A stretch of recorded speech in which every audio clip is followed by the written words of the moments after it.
سب سے بڑی تیاری کیا ہے کہ اپنے دلوں کو صاف کر لو، کہ جس دل میں نفرت ہو، بغض ہو، کسی کے لیے غصہ ہو، کسی کے لیے کیا کیا جذبے ہوں، دل صاف کرنا۔ ہمارے گھروں میں روزانہ جھاڑو ہوتا ہے، یہاں مدرسے میں روزانہ صفائی ہوتی کہ نہیں ہوتی؟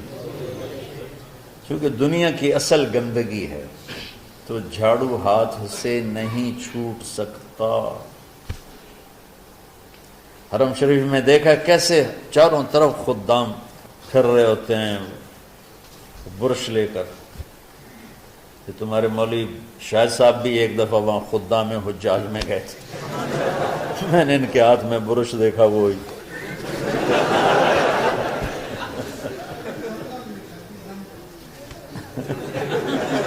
وہ حرم ہی ہے۔ کون سا سن تھا؟ 97۔ تو دل پہ غبار ایسے آتا ہے جیسے صحن میں غبار آتا ہے، دل پہ گندگی ایسے آتی ہے جیسے صحن میں آتی ہے۔ تو ہم نے نظام بنایا ہوا ہے، لوگ وہ کر رہے ہیں، وہ روزانہ جھاڑو دیتے ہیں۔ تمہارا دل ایک آنگن ہے، ایک صحن ہے، اس میں بغض، نفرت، حسد، پتہ نہیں کیا کیا گندگیاں آئیں گی اور آتی رہیں گی۔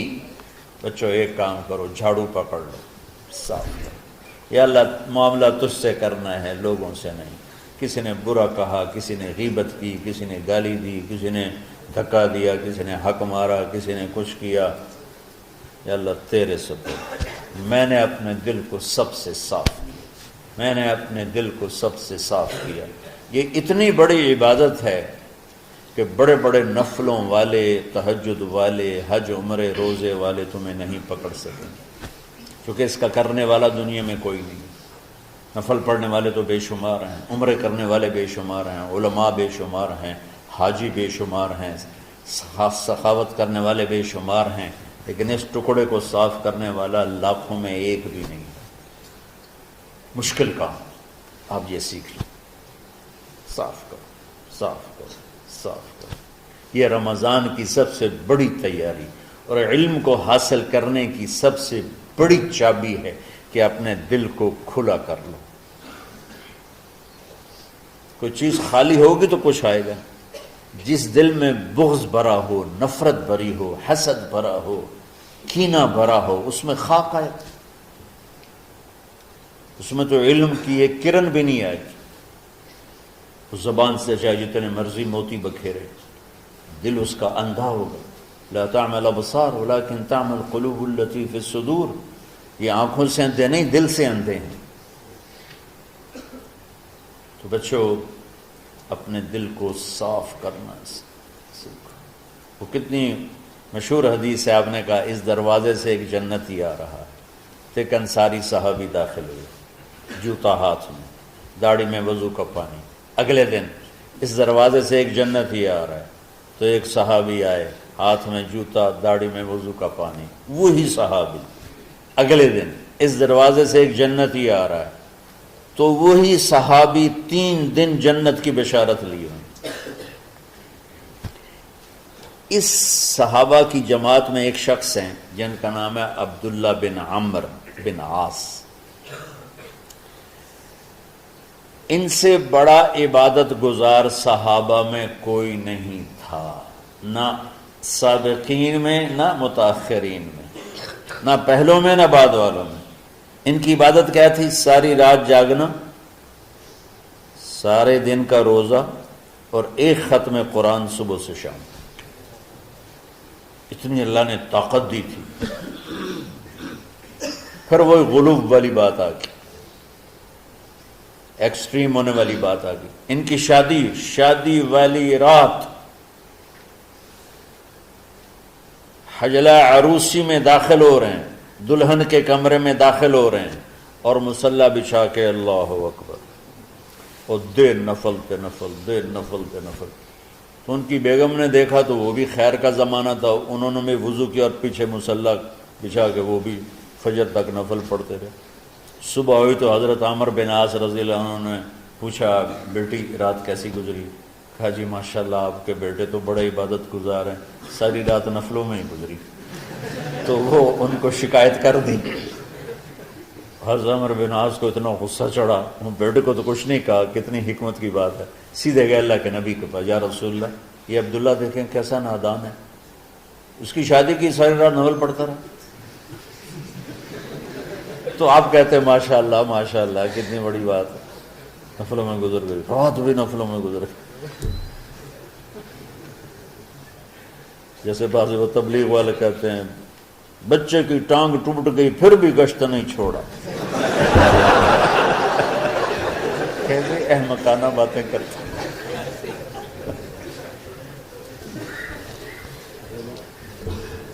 تو آپ نے حضرت عبداللہ بن عمر کو بلا کے ڈانٹا کہ تو نے مہینے میں 3 دن روزے رکھنے ہیں، بس نہیں رکھنے، اور ہفتے میں 1 قرآن ختم کرنا ہے۔ کہا یا رسول اللہ میرے اندر طاقت زیادہ ہے۔ پھر اچھا 15 دن روزے رکھنے، یعنی میرے اندر طاقت زیادہ ہے۔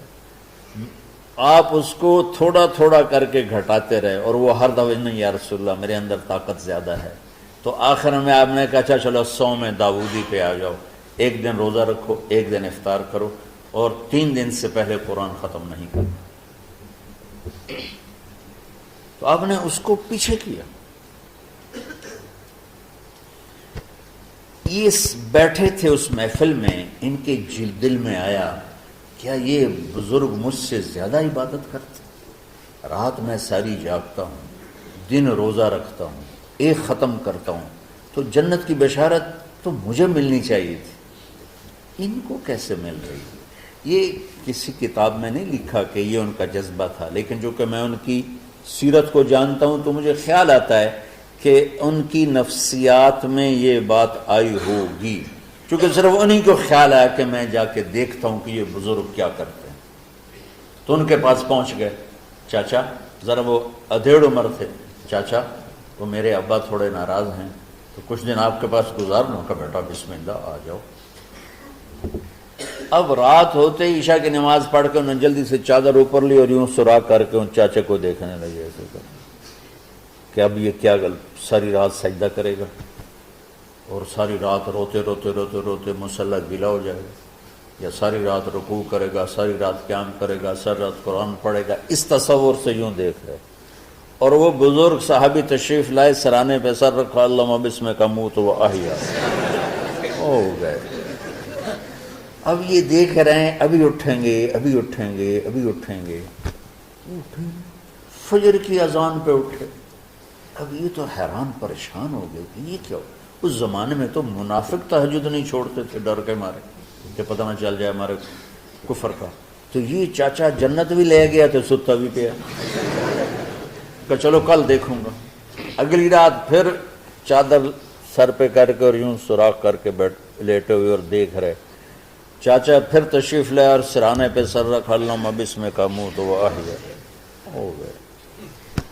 فجر کی اذان پہ اٹھے، یہ اور پریشان ہو گئے کہ میرا نبی کا فرمان تو سچا ہے، اس میں تو شک بھی کفر ہے، لیکن عمل کیا ہے جس پر اس کو جنت کی بشارت ملی؟ 2 رکعت نفل بھی نہیں۔ اور آج کے دور میں تم میں سے ماشاءاللہ اکثر بچے تہجد پڑھتے ہیں کہ 1 رات اور دیکھوں گا، تیسرے اللہم بسمک اموت و احیا، ساری رات۔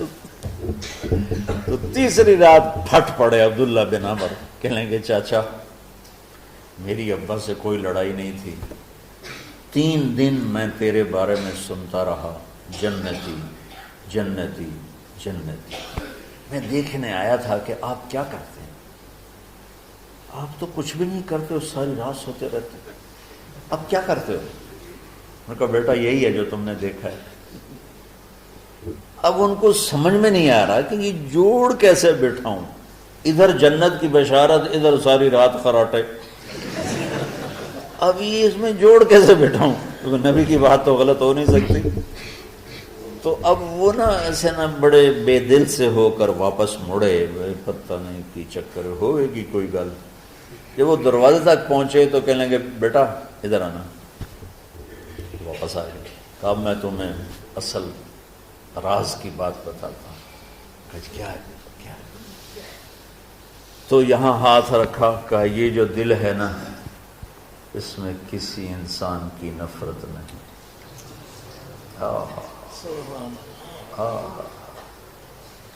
اور جب اللہ کسی کو رزق دیتا ہے، عزت دیتا ہے، مجھے کبھی حسد نہیں ہوا، مجھے خوشی ہوتی۔ تو عبداللہ بن عمر نے کہنا تھا ہاں یہ بات ہے، نہیں، ان کو ہاذا ہوا، اچھل کے کہنے لگے ہاذا ہوا، ہاں ہاں ہاں ہاں یہی ہے یہی ہے یہی ہے۔ پھر کہنے کہ چاچا پر یہ میرے بس کا نہیں ہے، کون کرے گا یہ؟ اتنے بڑے آدمی ہو کر کہہ رہے ہیں کہ یہ میرے بس کا نہیں۔ تو بچوں، دنیا میں جنتی بننا ہے اور علم اللہ سے لینا ہے تو اسے صاف کر دو، سب کی نفرت سے۔ اس نے مجھے یہ کیوں کہا، اس نے مجھے یوں کیوں دیکھا، اس نے میرے بارے میں یوں کیوں کہا، اس نے میرے بارے میں یہ کیوں لکھا۔ جس کی تعریف ہوتی میری کتنی برائی ہوتی، صرف تعریف تو نہیں، بھرا پڑا سوشل میڈیا مجھے گالیاں دیں۔ اللہ کے فضل سے میرے دل میں ایک ذرے کے برابر کبھی کوئی منفی جذبہ نہیں آیا، آئے تو میں دھو کے صاف کر دیتا ہوں۔ یا اللہ میں نے اپنے دل کو صاف کیا، میرا معاملہ تیرے ساتھ ہے، کسی کے ساتھ نہیں۔ یہ یاد، رمضان کی سب سے بڑی تیاری، علم کے حاصل کرنے کا سب سے بڑا ہتھیار آپ کو بس یہ نہیں کہ تمہیں کتابیں یاد ہو جائیں، تمہیں اشعار یاد ہو جائیں، میں کتابوں کا حافظ تھا جب میں پڑھتا تھا، اور دیوانوں کا حافظ تھا اشعار کا، تو کچھ بھی نہیں یاد رہا، کیونکہ وہ پڑھائی والے راستے پر چلا نا، اللہ نے تبلیغ میں چلایا، پھر بیماریاں آ گئیں، مصروفیتیں آ گئیں، تو وہ مطالعہ ہی ختم ہو کے رہ گیا۔